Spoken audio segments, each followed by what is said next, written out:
Ladies and gentlemen, the moment is here. The main event of the evening. I'm Jeremiah Gallegos, your world-class ring announcer, to introduce Soap Boxing Podcast. And now, to introduce your host, Derek, a.k.a. Coach. And across the ring, introducing Matty Fresh. And now, ladies and gentlemen, it's golden time. Time to tune in. Hey guys, this is Coach Derek, co-host of the Soap Boxing Podcast. Man, ever since I found this Anchor app, I tell you, podcasting has become a lot simpler and a lot easier to do. They distribute the podcast over several platforms, and you have to do no work. I tell you, man, if you're interested in doing podcasting, you need to download the Anchor app. That's ANCHOR.FM. You can get started today with the Anchor app and do whatever your heart desires.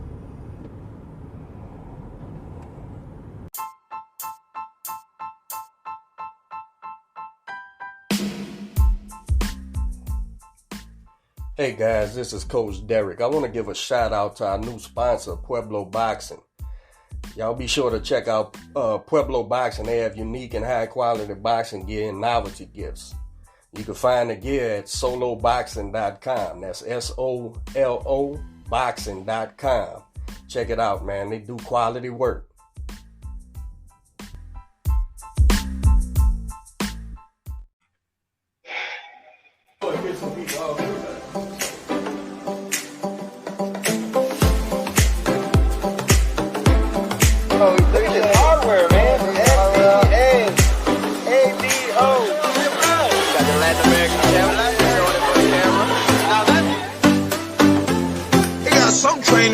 Say some fighters say, well, I don't watch videos of the guy fighting. I let the coach watch it. Hey, man.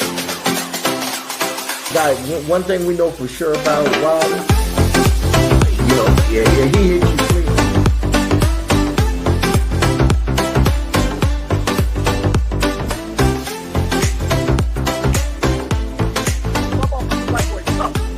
Right. And this woman whooped the whole world twice. The whole world. Good morning. What's going on, everyone? Welcome to another live episode of Soap Boxing Podcast. It's your boy, Manny Fresh, along with Coach Derek. And we'd like to welcome everyone on YouTube, Facebook. Thank you for tuning in. Make sure you hit that like and subscribe button. We appreciate all the support. D, why don't you go ahead and introduce our guest this morning? Today we got Team USA national coach, former amateur boxer too in the service, huh, Jeff? Yep. Jeffrey MAYS. What's going on, brother? Oh man, I'm chilling, and when I say chilling, I really mean chilling up here in Colorado Springs. How cold is it up there? Well, it was 0 last night. I think it's about 5 or 6 or something like that today.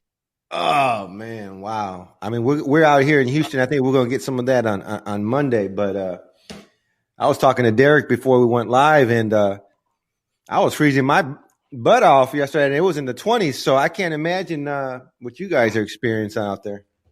Man, when you walk outside, your face just starts hurting. Are you guys doing a lot of road work? No, everything is inside. Everything is inside. I had a cousin, being from New Orleans, bro. I had a cousin when he went to the Navy. This in like the early 90s. And some kind of way he ended up in Chicago. And when he came, first time he came home, he said, "Cuz, let me tell you something, bro. We don't know nothing about no fucking cold, bro." I said, "What?"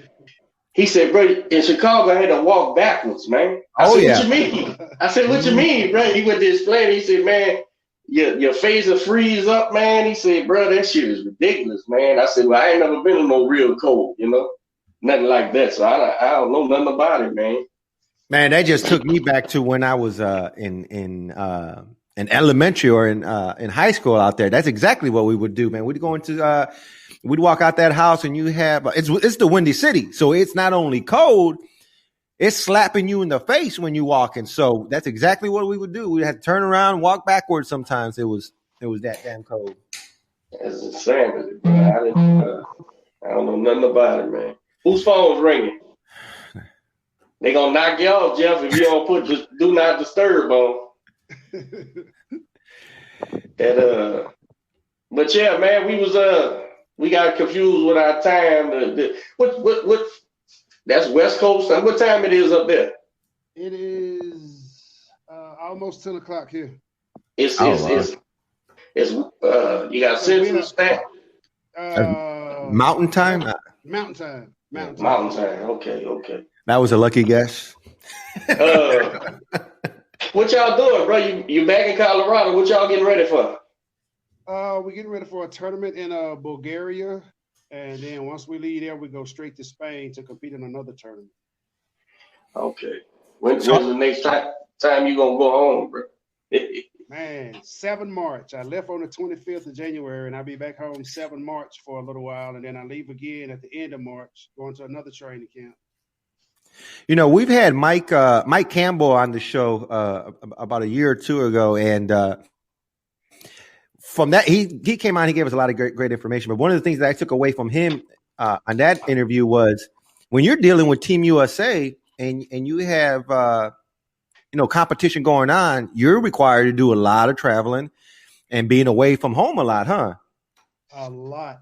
And not only am I going a lot with Team USA, excuse me, there are a lot of times I get back from a tournament with Team USA, I'm at home for a week, and then I'm off to a national tournament or some other tournament with my own boxers back in San Antonio. Oh, wow. And so you're based out of San Antonio, Texas. Yep. And how long you been with Team USA? I went on one trip with them in 2015 to Serbia with the youth team, and then I started up full time with them in 2017.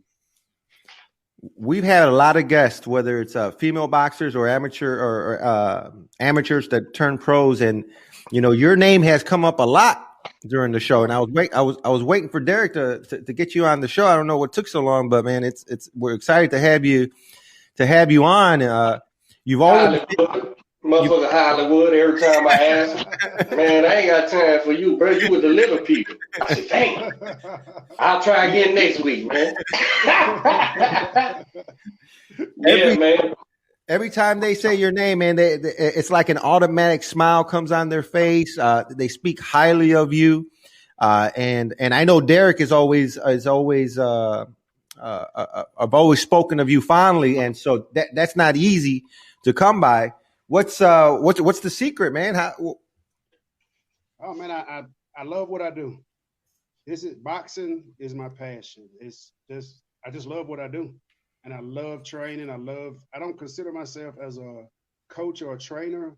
I consider myself more so as a teacher, and I try to, when I'm training the kids or training the boxers, I try to treat them all like they are my kids. Well, it's definitely reflected in how they see you and revere you and speak of you, man. So congratulations on that. So you have the tournament in Bulgaria, and then from there to Spain. What do we got? Who should we keep our eye on now? What we got going on with Team USA right now? Oh man, for both tournaments, I think it's just. That's a whole. It's just you should keep your eye on the whole team, because everyone has potential to get a medal, and with the way they're hitting out their strides in training camp now, I can see us being very successful at both tournaments. How is Team USA? What's been the history of Team USA boxing? I know it goes back, but what if you had to describe the history in the last, I don't know, let's say 10 years of USA boxing? How would you put it into words for the viewers? I mean, I don't know. I'm trying to find the right word. Just say good history, but it's a turbulent history. You know, with boxing, it's just with most other countries in the world, they got one style of boxing. They grow up from 8 years old, 9 years old, 10 years old, boxing one style. But in the USA, you got the East Coast style, you got the West Coast style, you got the Mexican style. You know, you just got all these different styles, and that's a good thing and it's a bad thing. That's an interesting statement right there. So does bad in which way? Huh? Bad. You say it's a good thing, a bad thing. I said, what's the bad in which way? Well, it can be a bad thing sometimes when you get a kid that makes the team for the first time and they go to an international tournament. You know, they're not used to maybe the European style or the Cuban style of boxing, and those kids have grown up in one system. When our kids, a lot of times, their first time coming to camp, it's their first introduction to international style of boxing. Do we have big learning curve, right? Yeah. Do we have a USA, like, so you said, you know, we're a melting pot, right? And most countries have one specific style of boxing. When they get to the team, does it become a thing like, okay, well, we know this is your style, but now you're going to have to learn Team USA style? How does that work? Do you teach each fighter? Well, one of the things we try to do, we don't try to take away from what got the fighter to where they're at. We just try to sharpen up their skills and get them better at, let's say, boxing against, you know, the international style people they're going to have to compete against. Try to give them a heads up on, here's what you can expect. But we never try to change anyone's style of boxing. We just try to make it sharper or make it better. So when you're traveling, and you're fighting these different fighters from different parts of the world, and let's say, you know, you're fighting someone from Russia, you sort of have an idea of how they fight, right? Their style of fighting versus someone from, you know, England or someone from Australia. If you're on the flip side of that, right? Let's say you're from Russia or you're from Australia. How do you approach Team USA? Do you look at them at Team USA and say, shit, they have, you know, we don't know what type of style they have, or is there a particular style? Well, that's one of the things when I say it's a good and a bad thing. Well, that's one of the good parts of it. Right. When they look at somebody from the USA, they have no clue. They can't say, okay, well, they all box this way. Because every boxer is different. That's interesting. I never thought about it like that, man. That's pretty good. What do you think, D? No, I don't like to share my opinions, man. I get along with it. No. I can't imagine. First of all, I would never speak on what it's like to be a trainer on Team USA anyway, because I haven't never been one, and what Jeff just explained to me with his answer to the question sound like a whole lot of fucking work. So to me, it ain't that afraid of work, of course, because I don't care which level. If you're a successful trainer, box, I'll speak to boxing. I don't know, you know, any other coaching, but if you have any sort of success, you're working hard, right? So by the time you meld all those different kids from different places and try to get them on the same page, man, I can't imagine the frustration. And it seems to me like kids making the team, they would almost have to just agree to listen. This thing I'm fitting to partake in, this represent the country. I gotta just go ahead and conform to what we're doing here. Otherwise, I shouldn't be there, because I mean, how you gonna be successful if all the Team USA has a game plan and you going against the grind the whole time? I mean, how you gonna be successful anyway? But I can't imagine. You know me with my team, with my small team. You know, it's not a motherfucking. Everybody gets to voice their opinion, but it's not a democracy. That's for damn sure. I'm not finna do a fucking thing I don't think is gonna lead us to nothing. So by the time you put all these different guys together and girls and all these different backgrounds in boxing, boxing is such a specific thing, man, that it's such a specific thing that, but there's a million answers for one thing, right? Yep. It's so specific, but Jeff may have a way to attack that issue with a particular fighter he has. Not all of them, just a particular one. How he answers that question. That I may have a whole different answer, but it answers the question.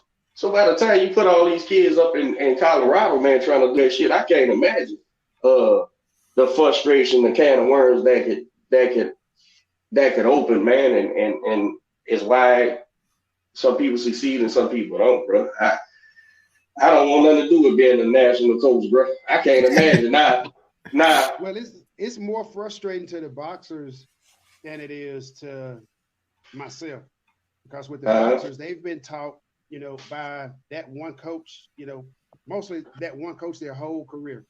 Mm-hmm. By the time they get here, now they got these different coaches, and they trying to teach them something, add to their kit bag, trying to add something different to their kit bag so they can be successful. So it's kind of frustrating for them at first. It's like, well, my coach doesn't do it that way. I wasn't taught that. So once they get that attitude of, okay, well, I'm here to learn, I'm going to learn, I'm just going to add it to what I do, then they're successful. But for myself as a coach, it's not frustrating. I see it as a coaching challenge. I love, like I said, I consider myself a teacher, not a coach or a trainer. So I love teaching. And that moment when that light goes off in their kid's head and they say, oh, now I see what you're talking about. And then they start actually executing it. That's the joy that I get out of it. Right. Yeah.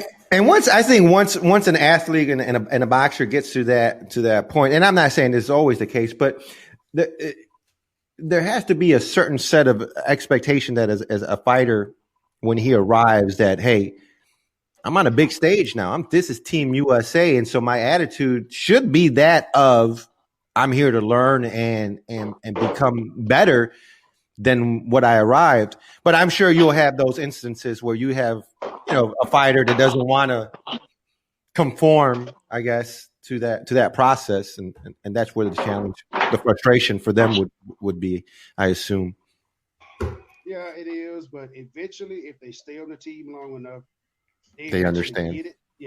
They eventually get it. At some point, that light does come on, and it's like, oh shit, I got it. Now I see what you're talking about.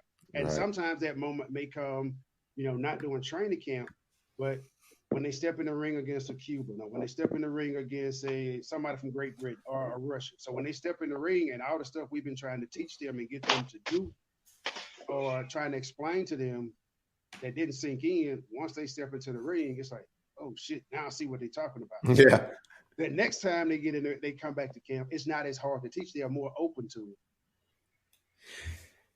The light bulb moments is what you're looking for, right? Yep. So let's talk about your career in the military. 21 years in the U.S. Army. 21 long years. When I first went in, I never thought that I would stay 21 years. I only went in.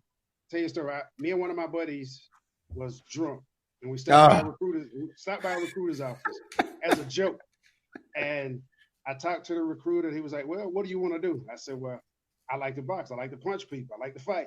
He said, well, you know what? You could go in the Army and do that, and that would be your only job. I said, shit, where do I sign it? He said, well, come on tomorrow after you sober up a little bit, and you can sign up. And that's how I signed up for the Army. Get out of here. Wow. So you thought you were going to be boxing for the Army, huh? Yeah, when I went in, I boxed for the first 3 to 4 years, and then I had a hand injury that stopped me from boxing. And so, growing up in Mississippi, I'm originally from Mississippi. We had a bunch of hogs and lived out in the country. So when it came time for me to re-enlist, I said, well, look, I can go back to small town Mississippi to the hogs, or I can stay in the Army and keep seeing the world. Man, that's an easy decision. Huh. And when you enlisted, what was your MOS? Communication. Oh, okay. That's nice. What the fuck do that mean? What MOS mean? Your job title. Yep, military operations specialist or military operations specialist, some shit like that. Why you couldn't ask a motherfucker what his job was, man? Y'all always trying to leave me in the dust, man. Nah, I'm picking. You Jeff, you boxed prior to the to joining?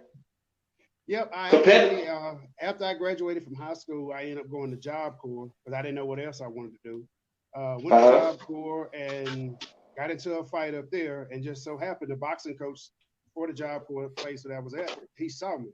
He said, "Well, Right. you got some pretty good hands there. You want to learn how to box?" I said, "Shit, yeah, I learned how to punch people." So I had about 5 fights before I joined the Army, and I fell in love with it. But back home in Mississippi, there was nowhere to. In my hometown, there was no boxing gyms, nowhere to box. Right. And how did your love for boxing come about? Just watching it on TV, watching Sugar Ray Leonard, Marvin Hagler, Thomas Hearns, Roberto Duran, some of my Fabulous Four. Yeah, oh yeah. Watching those guys box, I just kept saying, I want to do that. I want to do that. Let's get before we go any deeper. Let's get your rank those 4 for us. Woo. Yeah, buddy. That's hard. I would say Leonard. I'm with you. Then it would be Hearns or Hagler. I would say Hearns. Then it's hard between Hagler and Duran. If I had to, I would just say all 4 are good across the board. And they are 1,000%. But I think I'm with you. I got Sugar Ray number 1, Hearns number 2, Hagler 3, Duran 4. Yeah. That would be a safe bet. Yeah. What? D, go ahead. Oh, what y'all want to know the truth? Y'all want to know the truth? Derek will probably tell you the truth. Derek will probably reverse that. He'd be. I can tell you. Derek's is.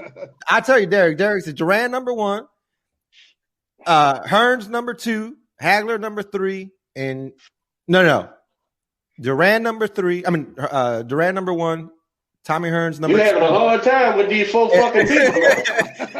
Well, I'm picking yours. And listen. When it comes to those 4 guys, I don't put my personal opinions in there. Now, I know exactly what. Listen, Tommy Hearns was my idol, but he's not number 1. Roberto Duran, Ray Leonard, Tommy Hearns, and Marvin Hagler. Yeah. But by the time you go to Roberto Duran is the greatest lightweight ever. So comparing the greatest lightweight ever to say a Marvin Hagler, arguably one of the greatest middleweights ever, if not what is it, 1, 2, or 3? So, it's hard to do. But as far as domination and what he's achieved, Roberto Duran is only second to fucking Ray Robinson, bro. So when you say those 4 people, it is what it is. But when you start looking at, he fought Tommy at about junior middleweight or some shit. Yep. He never was knocked out before that, never was knocked out after that, even in his fucking 5th decade as a fighter. So it's kind of unfair to rank them. So I just rank them like pound for pound, how they would be. And, if it was up to me, Ray Leonard wouldn't even be on the fucking list. But I'm going to tell you the truth. That motherfucker's great. Hey, yesterday my cousin called me, right? From the boxing side of the family. He goes, "Cuz." He said, "Man, fucking Ray Leonard, man, was great, huh?" I said, "Yeah." He goes, "I was showing my son, man. I was like, I remember when I was a kid thinking he was such a great boxer, but he wasn't no finisher." I said, "What?" He said, "Yeah." He said, "I was wrong his 2 left shoes." He said, "Man, fucking Ray Leonard." I said, "Yeah, fucking Ray Leonard, man. That motherfucker was special, bro. God damn, he was special, man." But so we did like that 8-pound, lightweight, welterweight, middleweight, did the best of all of them. And I would say, I think we both agree that welterweight, who you gonna put over Ray Leonard, bro? You really can't. If he ain't the best welterweight ever do it, who the fuck is? You know what I'm saying? That dude was great, bro. And I think I settled down in the older I get, I'm settling into accepting the fact that I gotta like this motherfucker, man. But he crushed me as a kid, man. That was a great era to watch boxing, man, and a great time to follow boxing. Because you can name about 5 more motherfuckers under those 4 that belong up there with him. So, they get the notoriety, but by the time you talk about the Benitez and all those other guys, they right there with him, right there at the top too. Man, yeah, it was a hell of a time to grow up in the, just a little older than me, but I experienced all them 80s boxes, all that heyday of boxing, man. I think the biggest fight that sticks out in my mind to show you my age about when I was able to comprehend the magnitude of fights. Man, for some reason, that Jerry Cooney and Larry Holmes fight, that was a huge fucking fight, man, in my world, like everybody was talking about it. And I was young. So when I look back on it and I see like how Cooney was coming up and what he did in the Golden Gloves in New York and how he was destroying guys and shit, it's a compelling fight and he got clipped early, I think, with Larry, but he was in that fight up until he just gassed out. But that was a huge fight. Do you remember that, Jeff? Was that a big thing? Yep, that was a big fight. That was a big fight, man. That was a huge fight, and not even to the racial undertones was there. I don't think I didn't think Cooney necessarily wanted to be in that situation, but he was thrust into the shit, and hell, that man got a drinking problem and everything after that, man. That was some pressure, I'd imagine, bro. But I remember that being a huge fight in my world, man, with my dad and my uncles and shit. That was a big fight because Jerry Cooney was the question mark, right? He was blowing through boys, like knocking boys slap out. King Norton, all them guys. He was knocking them dudes in the next week. And Larry, everybody knew how great Larry Holmes was, but nobody liked it. You know what I'm saying? It's like he's a watered down Ali and ain't fighting nobody, weak division. Yeah. But I mean, in hindsight, we all know better than that. But the thing is, man, that was a hell of I remember how huge that was. And then I would say, who else was on my radar back then? Who was a big guy when I was a kid? Ray Mancini, bro. That was a big old Mancini. Boom, boom. Boom, boom. Yeah, he was a big deal. And he put up a hell of a fight against Alexis, but he was in over his head, I think. So who did you watch, Jeff, growing up? All the fights that came on TV, and the 80s was a good time for boxing because everything was free and they played it on TV, so everybody got a chance to watch it. I remember being at the barbershop as a kid, man, like on a Saturday. Yeah. And fucking ABC boxing was on. You in the barbershop watching the fights, man. Yep. Yeah. It was a different era, man, completely. Oh yeah. So how did you actually find yourself in a boxing gym? How did that work out? Well, that's why I told you. Job Corps? I was in Job Corps and got into a fight up there, and the boxing coach for the facility I was at, he just happened to see me fight, and he told me, "Well, look, you got some good hands there. You got a good solid punch. Come on up and learn how to box." I'm sure I learned how to punch people in the face. That story almost mimics Big George, Jeff. Yep. He never fought. I don't think that's where he learned to fight, right? Job Corps. Yep. That was a good thing. Shit. Yeah, I had about 5 fights up there, and my first fight, I ended up knocking a dude out in the first round. So that was a good thing, but that was like a bad thing. And the way I mean it was a bad thing, got back to the Thought you was going to do it every time. Oh, yeah, dude. I didn't train. I half-ass trained. I got this. I don't need to do that. I'm a knockout fight. I'm knocking everybody out in the first round. So what do I need to train that hard for? Got to my next fight about 3 weeks later. A dude got in there the first round, gave the guy everything I had. He was still standing. He came to fight. Oh, yeah. I came into the corner at the first round. I said, "Coach, this motherfucker ain't going down." What about this shit, Coach? He said, "Well, I tried to tell you. My chest was burning. I felt bad. Couldn't feel my legs. Couldn't feel my arms." I said, "Coach, you got to stop it." I couldn't knock him out. He said, "I'm not stopping shit." He said, "You got two choices. You can quit or you can go back in there and fight." I didn't want to quit because then I would have to go back to the Job Corps Center and tell everybody that I quit. So I went back in there and I got beat on for that whole round. When I started out good, that first 30 seconds, went back to beating on him, ran out of gas. He started beating on me. And back then, in the late 80s, they wasn't giving out 8 counts like they give them out now. I probably should have had a few of them in that. That fight probably should have been stopped in the second round.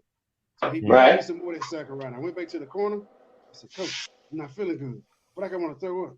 He said, well, fucking throw up in the bucket. I'm not stopping this fight. I said, Coach, you got to stop it. I think I'm going to die.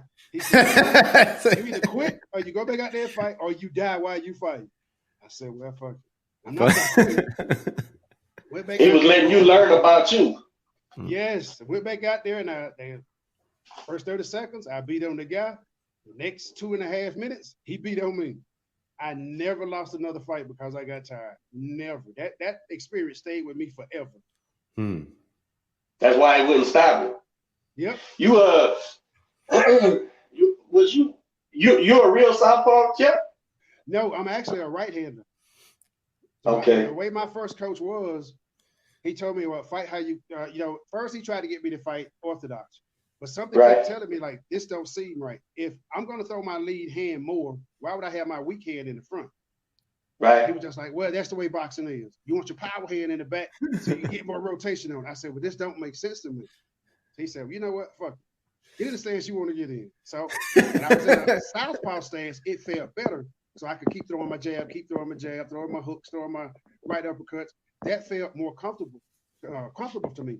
So, doing most of my time fighting, most guys kept going away from my left hand, but they was walking into my power. I get it. It's a funny thing. Like, I don't know much about other martial arts other than boxing. I wouldn't say I'm a student of it or nothing, but I've seen more than several, like the karate guys and all those. They teach them like that, like to line up dominant hand first. I wonder if that was the thinking behind that. I don't get it. Of course, I understand why we do it normally, but if a trainer and a guy ain't trying to win, if you better at that way, well then let's do it that way then. However, it's still a correct way and an incorrect way to fight southpaw or not. And rather whatever hand dominant you are. I mean, I think Marvin Hagler's right-handed, ain't he? Yep. For real. Yep. It's a whole bunch of southpaws that's really right-handed, just like there's a bunch of conventional fighters that's left-handed. Like it didn't make sense to me to try to sit there and wait to catch you with a right hand when I could just beat you up with my lead hand. You're just gonna use it, yeah. I think Michael Moore's really right-handed too. Now, do you use that same philosophy with fighters today? Do you give them that option? I just give them the option. I always ask them, are you right-handed or left-handed? And then I put them in a right-handed stance. And after we go over the footwork, because with my boxers, the new ones, you don't throw no punches in the gym for like the first week or two. We're working on footwork. We're getting you in shape. You're not hitting nothing. If anything, you may hit the speed bag to get that hand-eye coordination, but you're not punching no bags. You're not punching no mitts. You're not doing nothing. So after that, then we go into, let's work on the jab. Once you get the jab down, then we're going to go into the 1-2. And after that, I ask you, well, how does that feel? They still new to it, but you can still get that one boxer that say, well, this don't feel right to me. It don't make sense to me. Okay, well, switch it up. I've came across one situation that it was the first time this ever happened. So I got this little amateur man, and he came to the gym, and I, kids don't know no better, right? They don't know why you fight a certain way or whatever. So I normally chunk something at them and watch how they catch it and throw it back to me. You know what I'm saying? And then then we go into lessons and shit. But this little fucker, man, I said I was training him, and I said, man, you a weird motherfucker, man. I couldn't get it, man. He said, what you mean, coach?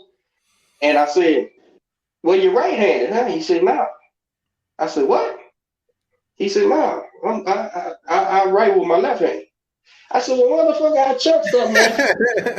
and he threw it back with the right. He said, "Well, I throw a football with my right hand." I said, "What?" So I gave him a ball, and sure enough, he threw that bitch with his right hand, accurate. I said, "Well, how the fuck you right with this?" I said, "Boy, you ass backwards, man." And so we chose he's fighting conventional, but he's actually, on his angles when he steps different ways, he actually can. I guess because he's ambidextrous, right? Yeah. That's what he is. He's real even. He's real even handed. What? You using these big words now? What? Ambidextrous, man. I'm educated. I just talk New Orleans. I talk New Orleans, so y'all think I don't understand. I knew what that MOS shit was. I was fucking with you. No, I'm talking about danger. Danger's ambidextrous. He throws with one hand, he writes with the other hand, and it's really like it seems to be a kind of a advantage. He understands where he needs to be on certain sides more so than when you're teaching somebody. You find is that why he keeps punching me in the face like that? Yeah. So go ahead. No, I'm curious, man. I want to know what it was like when you were in the service and in your boxing career. I want to know two things about the service. I want to know a little about your boxing career in the service, but I'm really interested. There's a connection with you and West Point, correct? Yes. I was stationed at West Point as a tactical NCO, which is each company of cadets. They have a major and a sergeant first class that's in charge of that company. So it's like mentors and guiding them along. So that was might as well say that was my secondary job, because once I started being the assistant head coach up there, being the assistant head coach was like my primary job. Anytime they had like field training or some other training going on, if I had boxing practice or a trip to go on, that's where I went to. So we won when I got there. I think West Point, I think the highest they finished was like second or third place at the Collegiate National Championships.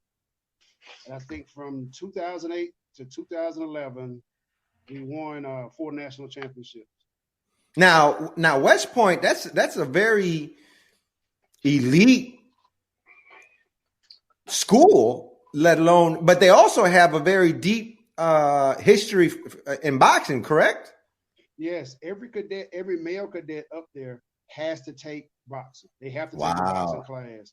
So when I first got there, we had I think it was like 24 authos, which is authorizations for people to be on the team. And after we won our first national championship, the commander general said, "Hey, look, what do you need to be successful?" So the head coach told him, "I need more authorizations." So we went from 24 people on the team to 60 people on the team. Wow. And that's a lot for 2 coaches to deal with. Yeah, you ain't shit. And the tryouts were crazy. We went from, I think it was like 140, 150 kids that would come out and try out for the team. So we have to try to sort through all of that to try to pick, okay, these are our 60 boxers that we're going to have on the team. And out of that 60, you're going to have about 20 or so that's going to actually compete. And out of that, you have what we call the brigade opens, which is the box off between the cadets to see who's going to represent the academy at the national championships and the regionals. Now, I'm sure you've had,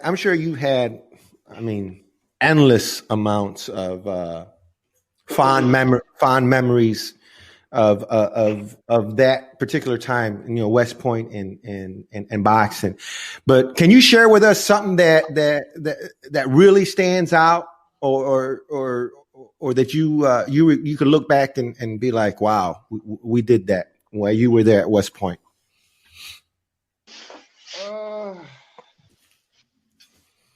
I would have to say that run of 4 straight national championships, it was just wow. It was just, I don't know. It's hard to describe it. Seeing the look on those kids' faces, winning it, And I was actually supposed to retire in 2010 from West Point, but there were 4 guys that had came on the team that had got there about the same time I did. Mm-hmm. So when I got ready to retire, it was like, well, Coach, you started this run with us. You got to stay one more year and finish with us. So I moved my family to Texas, and I pulled my retirement packet, and I stayed one more year. And after that year, once we won that 4th national championship, then the next class was like, well, Coach, you got to stay one more year. I'm like, nah, dude, man, yeah, that year, that 4 run of our national championships, that was a special time. So anytime, Derek, anytime we have discussions of, the GOAT, like Tom Brady with his 7 rings and Jordan with his 6 rings, we got Coach MAYS with his 4 years straight national run. That's amazing, bro. That's amazing, Coach. That's now, my guy, man. Did anybody, real quick, I'm sorry, but did anybody out of those 4 years, any names that we would recognize? No, all of them went on to, because once they graduate, they have to go into the service and be officers. Okay. One kid, Escobar, he went out for the Olympic trials, and he lost a close fight. I thought that kid was special, that he could have did something, but after that, he just said, "Nah." It just left a bad taste in his mouth for boxing. Jeff, how do you explain? You and I share a common affinity for women's boxing, man, and I know what my attraction is to the girls fighting. What would you say is your catalyst? What makes you? I mean, I don't know if you see a difference or not, but I know you're a big proponent of the girls. What is that you think that draws you to the girl side of fighting? Well, a lot of the guys gonna hate me for it, but from my experience on training them, they work harder, they learn easier, and it's just they're gonna give you everything they got. And that's overall. Not every one of them is like that, but that's overall. But with the guys, it's sometimes hit or miss. You get that special guy that's going to give you everything, and, they're going to take it all away. But with the girls, overall, that's what I've seen since I've been training her. What part, I agree, totally agree with that. They got less distractions. Okay, and what part of that, what part of underappreciated women's boxing play, or does it? Oh, man, for you? It's so underappreciated, dude. It's so underappreciated. I get frustrated. Yeah, I get so frustrated with it. I'm a father of 4 girls and 2 boys, but so I look at it from that aspect when I'm training. They're my kids. So right. It's just it's totally lopsided. I don't think women should be doing the 2-minute rounds. I think they should get the same pay that the guys get. I mean, it's totally lopsided, dude. And you're talking about a trainer of your ilk.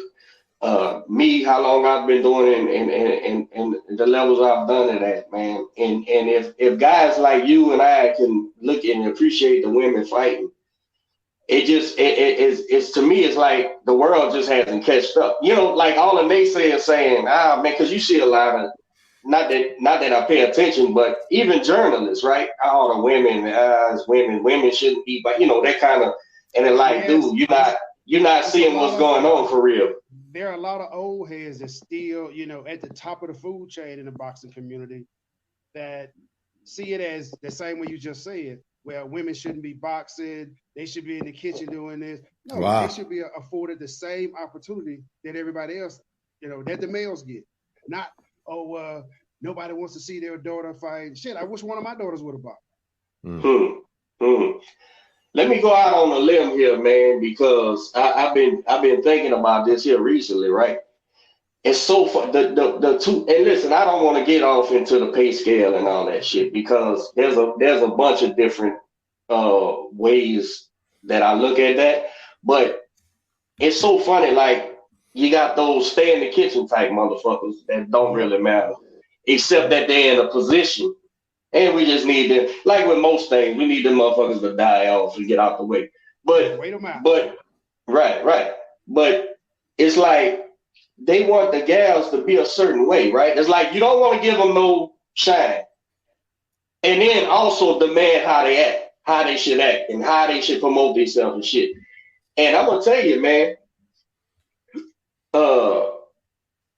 people have a problem with the way Clarissa talks, and I'm like, keep talking. You need to keep talking. You need to keep fucking talking that shit because you're damned if you do, damned if you don't. Now, there's certain ways she can go about shit, but she's still her own woman, and her accomplishments are her accomplishments, and keep on fucking talking. Because every time motherfucker, what does it matter a person says, how dare her, how dare she call herself the GOAT and all that? But then in the back, the underhanded comment is she shouldn't act like that. She shouldn't talk like that. But yet she can't say this. And those parameters they putting on her, the girls ain't even getting enough fucking shine for you to even demand they act a certain way. You know what I'm saying? It's like almost. The way I see it, how many other 2-time Olympic gold medalists do we have in boxing? Right. Ever from the United States? Huh? Yep. How many do we have from the United States? Yeah. Give her props.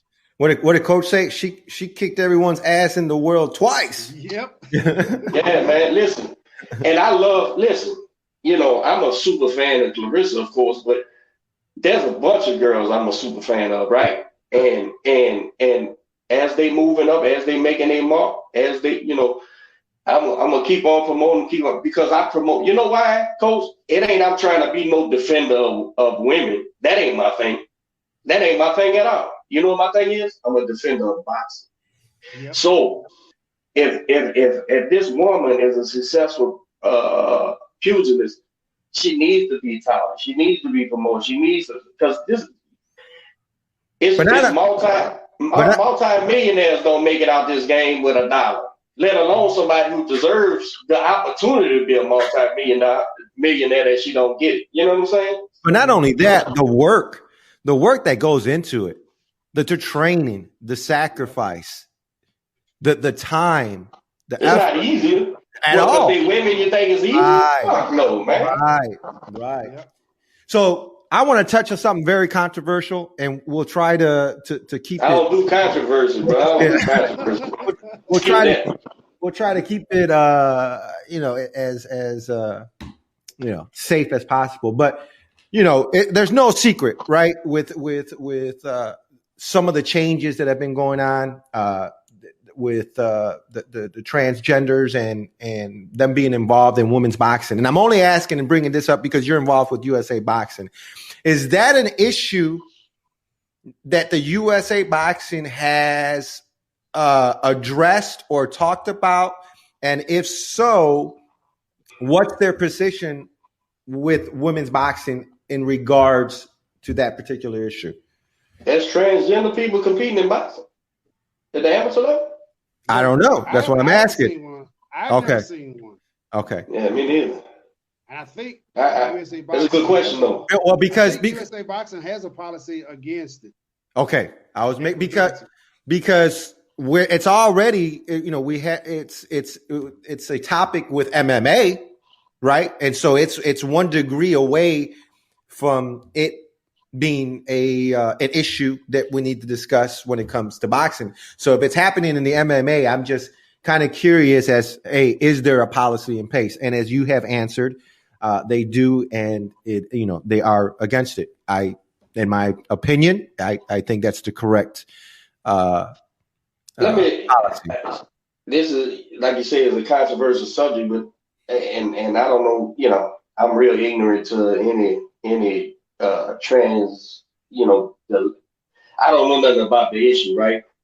I know as a manager or a trainer, if they wanted my girl to fight a person born a man, I don't think it would be a problem with me. I'm not at all. Here's why. Right. And it's not because you don't believe in the fighter. It's just No. We're not doing it. Here's the thing. Here's my thinking. And if we have transgender fans, come on and tell me what y'all think. I don't give a shit.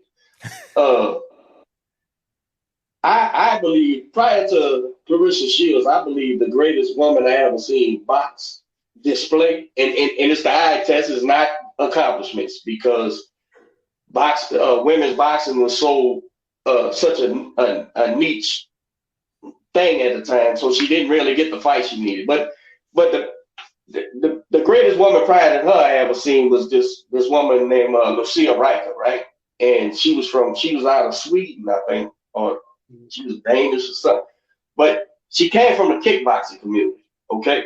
Martial artist, and then she went over to boxing. And she became a boxing champion. I couldn't list her accolades or nothing, but to my eyes, I was like, man, this woman is bad. And you could find a fight. She did a kickboxing fight with a man.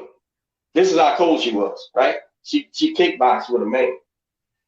And I couldn't get it all wrong as far as rounds and all that shit. But she basically was kicking this man's ass for 4-5 rounds till he landed the right punch and it was over with. And I was like, see, if we won't allow athletes with an unnatural advantage. Listen, I'm not here to pretend. I'll be right back. Go ahead. I'm not here to pretend men and women are the same. Men can do things women can't, just like women can do things men can't. It's not, I can't go do a bunch of shit a woman could do. You can't go give birth.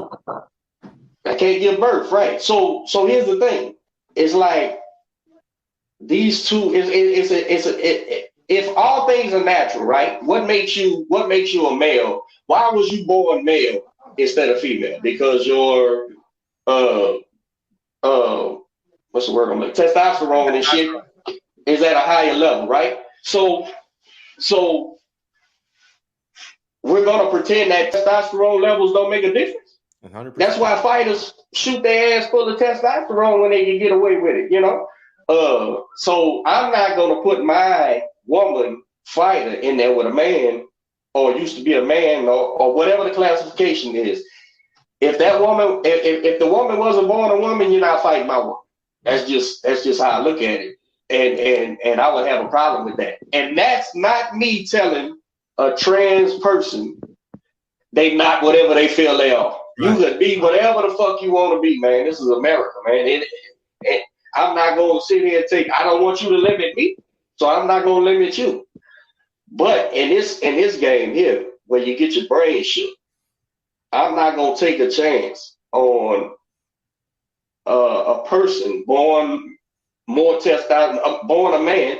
And who knows? I don't know the ins and outs of the transgender thing. I don't know if they're equaling out their genetics with shots and shit. I don't know. I don't know none of that. So rather than me knowing, I'm gonna just stay away from it. And you just ain't gonna fight my girl. And it seems like this is a big thing in the country with this transgender stuff, right? So have a transgender league if y'all want to fight, man. Go fight each other like that. I don't know. I don't know what to do. And again, it's a very controversial subject, and it's something that we have to be careful with what we say, especially in this day and age. But I want to say this, and I hope it doesn't, it's not misunderstood, and I'm glad it's on video versus being typed. But I think, and again, forgive my ignorance, but if a transgender wants to compete, there's absolutely nothing wrong. First of all, you're right. We don't judge no one. But in my opinion, I would feel it more of a notch on my belt as a transgender to beat other men than switch over to a female league or a female. Am I making sense? In other words, as a transgender, that's way over my pay grade. Yeah, I'm getting into areas I wouldn't see. I don't pretend to know shit that I don't know. And here's what I mean. I'm not saying you doing that. I'm saying me. Yeah. I'm saying Like, I'm an American, right? And what makes me an American?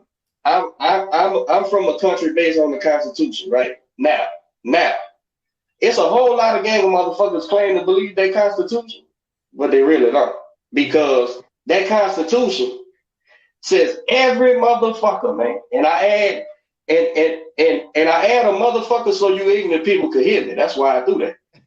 Every motherfucker knows it says as long as you're not violating other people's rights, you have the right to pursue whatever. Right? As long as you follow the laws of the land. So I don't get all of it. Listen, Jeff, when they say all this here, transgenders and all this gay stuff and all this old type of stuff, why are you so fucking mad? Because you got to explain to your children that this shit exists?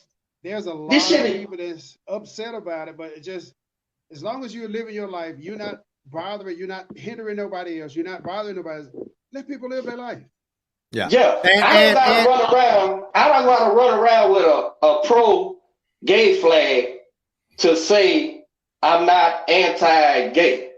Hell, I'm not pro-gay. I'm just leave me the fuck alone, and I'm gonna leave you alone.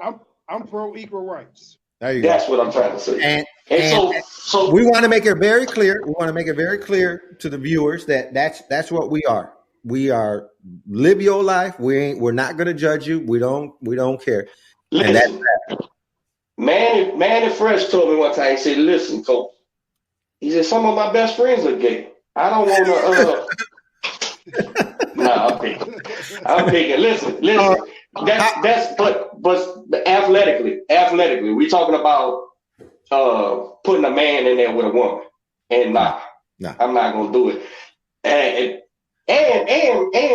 the way we know that people fool with their chemistry, right? Shooting up testosterone, or I don't know, which one's which. I'm not a steroid guy or anything, but that chemistry, you start fucking with that chemistry, man. I always think back when what's our girl from Baltimore who lost her title to the Mexican girl who failed her tests. I can say it because she failed. She got popped on testosterone. Once you fucking up with them with your chemistry, dude, you're no longer. It's not equal. You're not fair. It's not fair now. So I'm not gonna play that game, bro. If I have a woman fighter, hey, give me another woman. Let's make all things equal. You know what I'm saying? That's where I start and stop at that shit.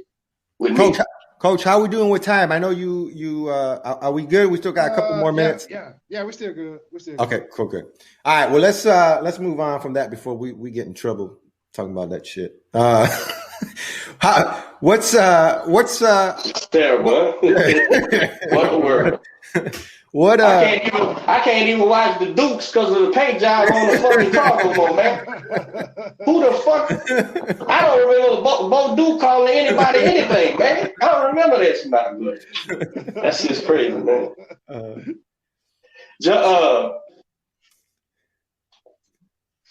What you gonna do with where we at with Raven, Jeff? What she's doing? Oh well. We're going to drop her down a couple of weight classes and take her to nationals in March and then see where we're going to go from there. We absolutely loved her story, man, when she came on and just shared her boxing story. Yeah, she's a great girl and great athlete. Yeah. Absolutely. How's things at the home front, man? I know you're over there at the Davis gym over there, man. I still haven't been, but I'm coming, bro. Yeah, just gotta find when you there. That's like a world-class facility over there, dude. I mean, the atmosphere is great.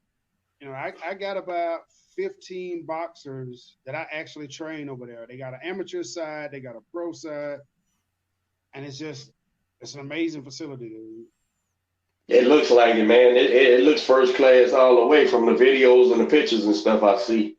Yeah. Is the pro side? I know the Davis Entertainment. Is that guy a pro manager? What is it? What is that? It's a management. He's a pro manager, and he's trying to dabble in the promotion part, trying to put on shows in San Antonio. It's just this pandemic just messed everything. He probably would be so much further ahead, if this pandemic wouldn't have happened. But he's still taking it all in stride and he's still pushing. Good, man. I promise you, I'm gonna come out there, man. When you in and bring my boys for the weekend. Hopefully, we can line up, whatever sparring we can get the pros and my amateurs too. That's the hard part when I get in. Right, that's what I'm saying. It ain't like you just home all the time, man. I get back on the 7th of March, and then I think on the 24th of March, I'm taking about 8 boxers to the national championships. I'll be up there for 10 days. And then I fly straight from Shreveport to Chula Vista, California, back into like another almost 2-month training camp before we go to the Continental Qualifier. It's a lot of work, man. Right. And that's the hard part. If I didn't have my own boxers back in San Antonio, it wouldn't be that hard because my time at home would be, downtime. But it's harder. Go ahead. Yep. I just say it's harder because I do have my own boxers, and that's something I'm not willing to give up because some of them kids, like I got one girl, Yamila, I've been training her since she was 9 and she's 16 now. So she's really just like my little daughter. So, it's just, I can't walk away from those kids that have given me their blood, sweat, and tears for all these years. So it's just, I don't know, you have to love what you do. Right. It ain't much because it doesn't. You don't get much for it other than the satisfaction of molding these kids and these young people to it's the miracles that happen in a boxing gym, right? Yeah. Is insane, man, with these kids, man. Sometimes these kids just need some confidence, man, and a lot of times, the kid might not go past punching the bag and working out, and you help them be a better person. So, and that's why you find, it ain't very many trainers, that if they're bad, it shows anyway, right? Yeah. The good guys, man, the success comes with putting out people who are better people, regardless of what they accomplish in the ring. I've been training. I think I stopped boxing in '93. And I started coaching off and on and started doing it full time in 2006. So I don't know. I think I've literally trained over 1,000 or so boxers. Wow. Probably way more than that. But, and I still stay in some form of contact with about 80% of it. If you can go back, go ahead. Jeff's stroke is so broad. When we first started talking, and becoming friends and shit, the guy who was over the warehouse I was running my route out of, we started talking. He said, "Yeah, man, I used to box, man. My trainer is Jeff MAYS out of San Antonio." I said, "Ain't this a bitch?" And I called. Remember that? I said, "Jeff, man, I know this youngster." Yeah. So yeah, you got the man. I can't do I don't see how I don't knock it because the people who do it and they successful, it amazes me, and so when I sit back and go, Derek, if you had to put out train groups of people like what y'all do at the USA Boxing, the Olympic Training Center, man, could you do it? And I'm like, man, you would have to have a fucking squad of trainers. You know what I'm saying? Like I can't imagine, man, I can't imagine having 30. I can't imagine having 20 competitive boxers that's competing constantly, regardless of pros and amateurs and shit, man. I'm like, man, I just don't, my mind don't work that way, man. But I don't say it can't be done because clearly it's done all the time, right? And I'm like, man, how them guys figured that shit out? I'll never know. I don't know how they do it. Between Quentin Randall and the ABO champion Robert Redmond and myself, fuck, we keep Derek's fucking head spinning. He can't keep up with us. He can't keep up with us. Since I started with the team in 2017, at first it was really, really hard until I got a system down of how I was going to do stuff because it got frustrating with me because, I would have my boxers calling, texting, and consistently since 2017, since I've been with the team, I spent a lot of time gone. And at first, it was just me by myself. So I would have one of the parents keeping time. I would write out my training plan, have one of the parents go to the gym, and here's what he wants you to do. They would record it, send it to me. Hey, look, that one need to keep your hand up. This one, they leaving their back feet behind. She would end up giving them notes. I would text them notes. The sparring, I would end up having them record it, send it to me. Hey, look, you're backing up, you're staying on the ropes too much. So a lot of times when I'm gone and we was at a tournament, I would spend most of my nights looking at video of my own boxers, making notes, or looking at training from my own boxers, making notes and sending them out. Hey, look, here's what you need to do. Here's what you need to fix. And I've consistently had boxers ranked nationally. I think right now, out of 15 boxers, I got 6 or 7 that's nationally ranked. And it's been hard. And I got 2 other guys now. I had to recruit one of my guys that I used to actually train as a boxer. He came back and he started helping me coach. And I got another guy, I trained his son. So I've been going over different coaching philosophies, trying to teach him how to be a coach, so that he can find his sea legs. So it's gotten better, but it used to be just very, very frustrating at first, and then when a boxer go to a fight, and if they lose, well, I wouldn't have lost if you would have been here, I ain't been training right. So, I just take it with a grain of salt, well, it is what it is. I've even lost a lot of boxers. Well, you're not here, so I wanted to train with you, but you're not here, and I need that attention. Right. Well, if you want me, it's a package deal. This is what you get. Right. It's a hell of I can't imagine, bro. Go ahead, Fred. What would you go back if you had the opportunity and the Jeff MAYS that woke up this morning had an opportunity to go back, and I think I heard 2006. What would you go back and tell Coach MAYS back in 2006 about training and coaching in the next 10 years? Let's see. What advice would you give yourself? That it's a process and have fun. Because one of the things that I messed up when I started coaching at West Point, and I didn't realize it till I got to West Point. Like I said, I coached off and on since '93. But one of the things that I didn't realize is once I got to West Point was boxing is a process. When I first got there, I got this fire, I got this desire. I want to teach these kids everything that I know.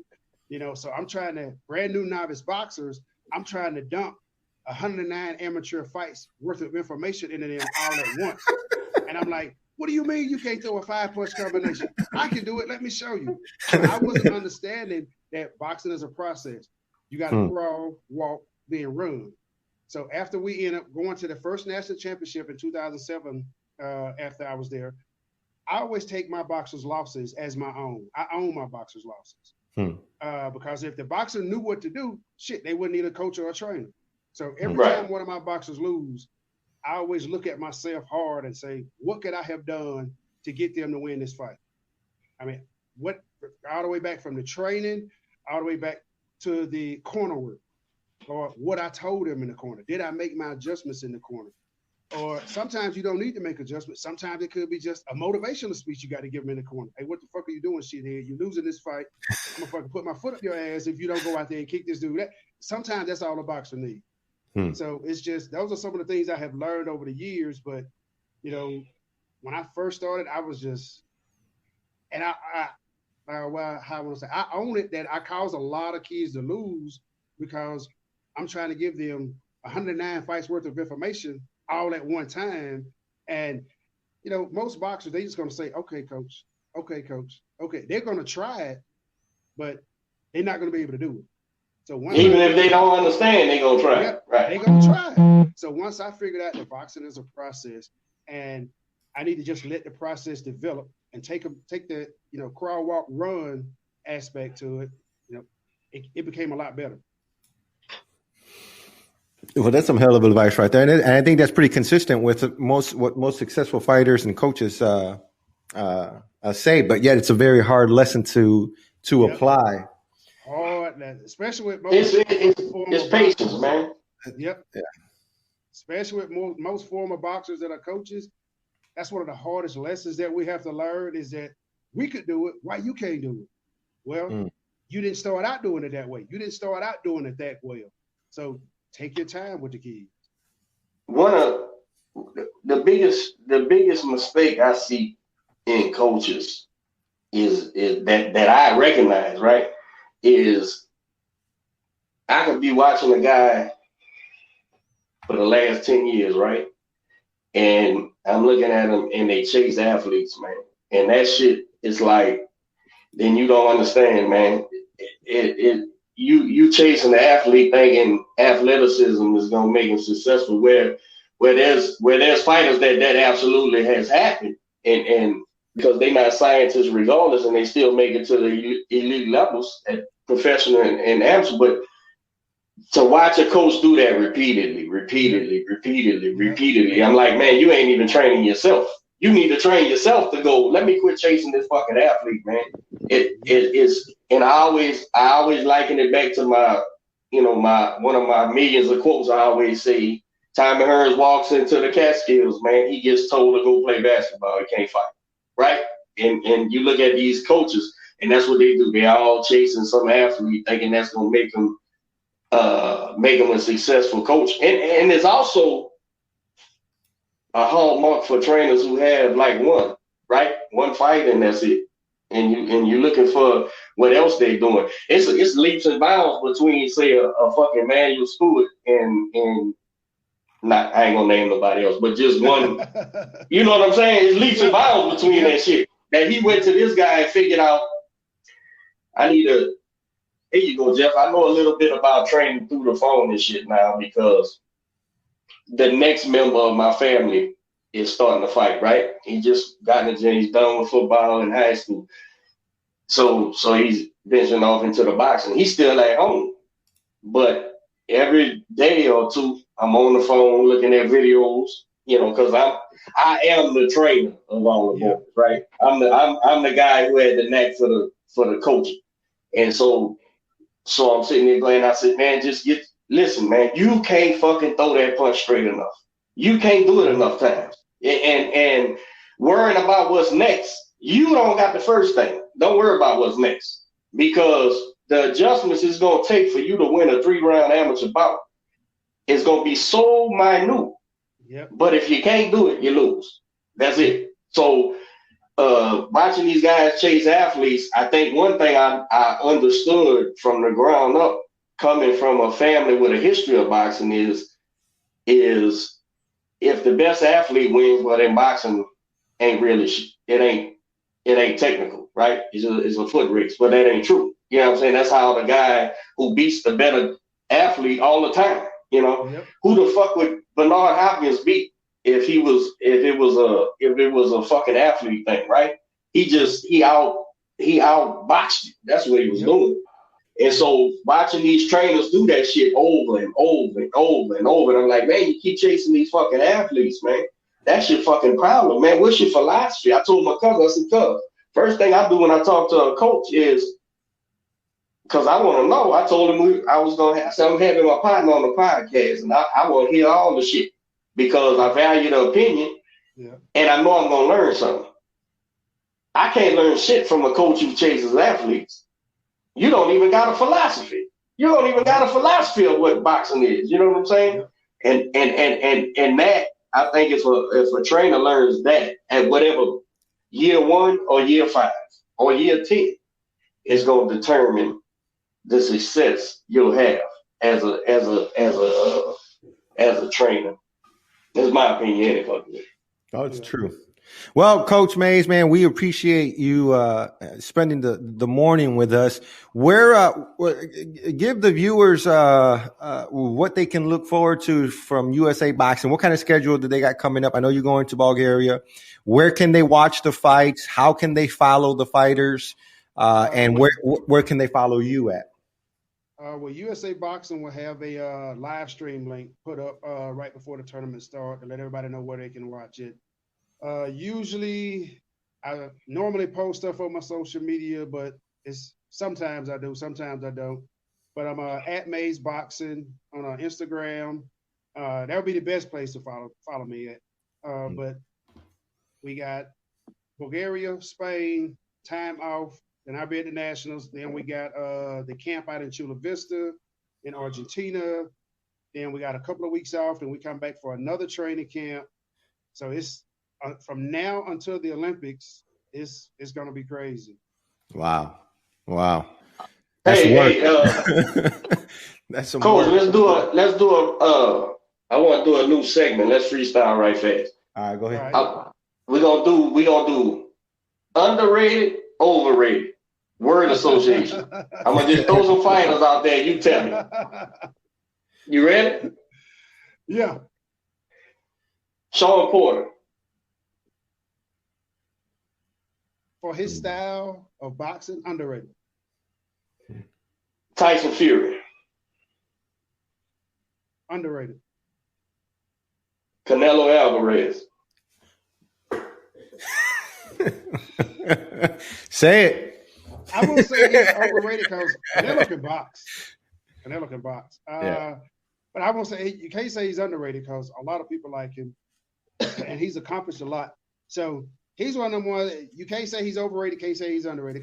Because I seen him grow so much from his loss to Mayweather. He's a totally different fighter than he was. I was watching him before that. He's a totally different fighter after that fight. He's right where he should be. He's right where he should be. Yep. Bud Crawford.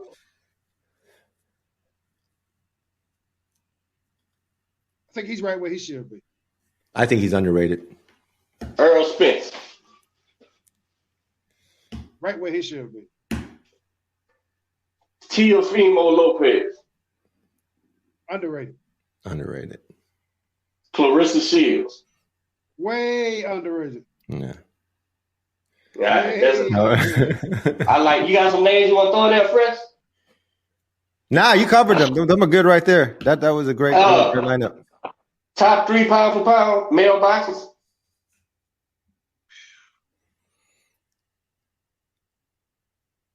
That's what I'm gonna stay away from. I'm gonna go Canelo, Earl Spence, and Tyson Fury. I'm gonna go with Crawford, Canelo, and Fury. I got Crawford. Hey, Coach, we're gonna do another one of these, man. We ain't gonna wait so long next time. All right. They gave Derek extra time with hair and makeup. Don't worry about it.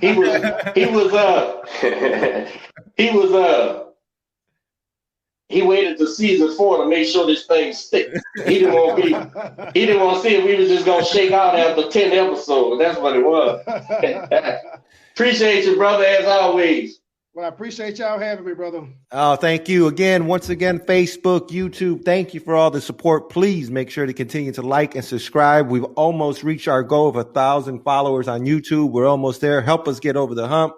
Share, like, subscribe. I got a long walk home in this cold weather. So we'll see y'all next week. I'm out. All right. Y'all take care. You too. All right, Thank you. brother.